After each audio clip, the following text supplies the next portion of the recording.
this person, and this person. Same bones, same blood, same species, same brain. So why do we look so completely different? Why does someone from Nigeria look nothing like someone from Norway?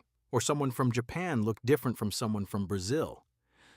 For thousands of years, people came up with terrible answers to that question. Answers used to divide and rank people. But the real answer has nothing to do with any of that.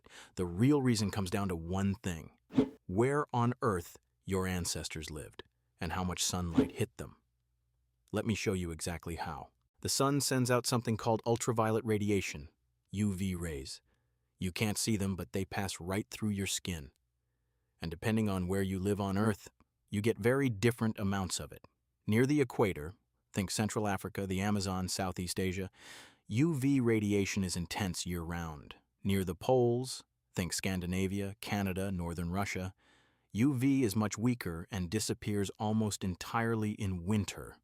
Your skin has a pigment in it called melanin. Think of melanin like a natural sunscreen built right into your body.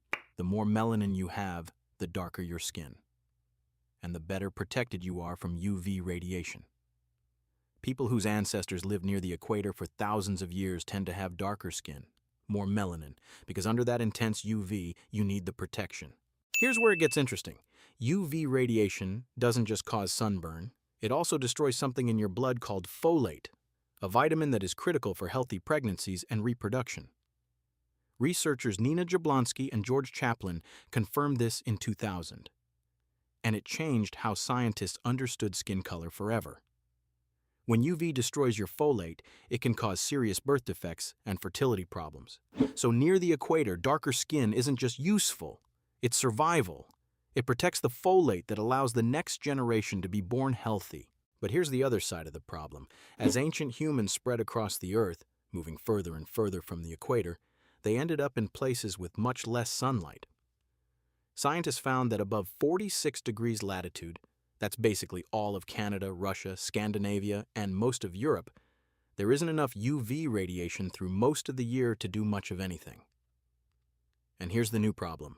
Your body needs UV radiation to make vitamin D. Vitamin D is essential. Without it, you get bone disease, a weak immune system, and serious health problems. So what happens when someone with very dark skin lives somewhere with weak sunlight? Their skin blocks so much UV that their body can't produce enough vitamin D. That becomes a real problem, especially in winter. Lighter skin lets more UV through, which means more vitamin D production even from weak winter sunlight. So in northern regions, lighter skin became an advantage. It kept people healthier in places where the sun barely showed up. So skin color was solving two opposite problems at the same time. Near the equator, protect folate from too much UV. Near the poles, let enough UV in to make vitamin D. Your skin tone is essentially your body's geographic setting. Here's the proof. In the late 1990s, researchers Jablonski and Chaplin used NASA satellite data, precise measurements of UV radiation at every point on Earth, and compared it to the skin colors of indigenous populations around the world. What they found was remarkable. Skin color matched UV levels almost perfectly. The closer to the equator, the darker the skin. The further from the equator, the lighter. It wasn't random, it was geography. And what about the middle? The regions between 23 and 46 degrees, North Africa, the Mediterranean, South America, most of China, where UV is moderate and variable. The people there have medium skin tones, right in the middle of the spectrum, exactly where you'd expect. There are some interesting exceptions. The Inuit people of the Arctic have darker skin than you'd expect for their latitude. But their traditional diet is so rich in vitamin D from fish and seal meat that they don't need to rely on sunlight for it. Diet filled the gap that sunlight couldn't. Here's where it gets relevant to today. For most of human history, people stayed in the same region for thousands of years. Their skin tone matched their environment perfectly. But in the modern world, people move a lot, which creates a real health issue.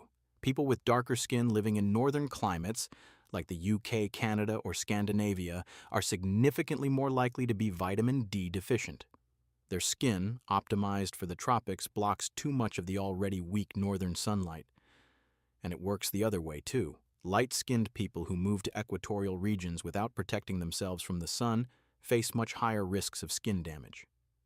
Their skin wasn't built for that intensity of UV. Ever wonder why skin tans? That's your body responding in real time, producing more melanin when UV increases to protect itself. It's a short-term version of the same system that played out over thousands of years across different populations. When you look at a map of human skin color and a map of UV radiation levels, they match almost perfectly. Your skin color isn't about where you rank, it's about where your ancestors stood on the map and how much sunlight hit them. Every shade of skin on Earth is the result of geography, sunlight, and thousands of years of human history, not separate kinds of people. One species, spread across a planet. That's the gray zone. Geography explains more than you think. See you next time.